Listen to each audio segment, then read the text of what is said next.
this was originally floated as part of the, the overall tax strategy about 6 months ago during the election.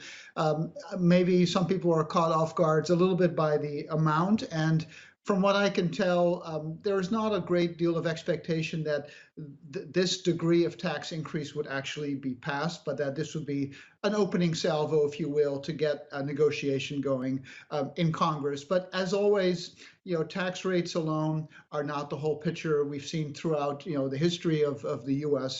That you can have very high tax rates and very strong markets, low tax rates and weak markets. So we have to look at the totality of the fiscal program that's out there, the stimulus, the monetary easing, the tax sort of redistribution, not only on the corporate and on the personal side, and kind of take all the pros and cons, take the positive multiplier of the stimulus, the negative multiplier of taxes.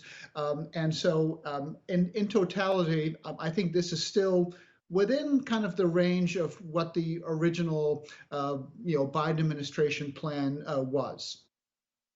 No, you're right. And in fact, Madam Yellen also highlighted that a few months ago, saying that, the way forward would be some sort of a payback program, and that would mean higher taxes and perhaps taxing the wealthy.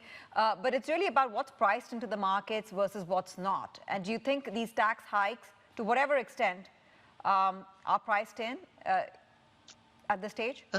Well, they're obviously in the process of getting priced, and certainly the other tax increases, I think, have been priced in. Corporate taxes going from 21 to 28, the top marginal income taxes, going back up towards 40%. I think all of that has been well priced in by the markets. This particular piece of news was kind of left out earlier and is now being added.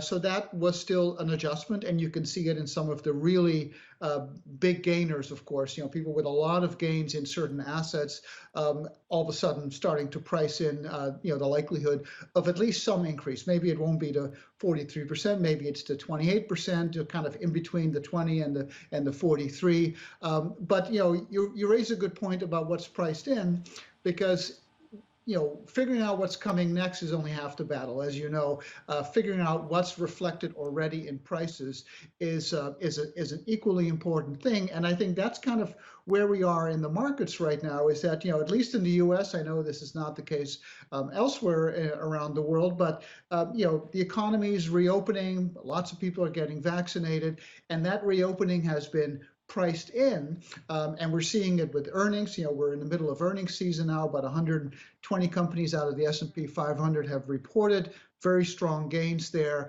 And I think we're at that, what I would call peak reopening moment in the market, where a lot of, this very robust news is priced in, and the market's kind of taking a breather, because markets are always moving in advance of what's going to happen, or at least what the market thinks is going to happen.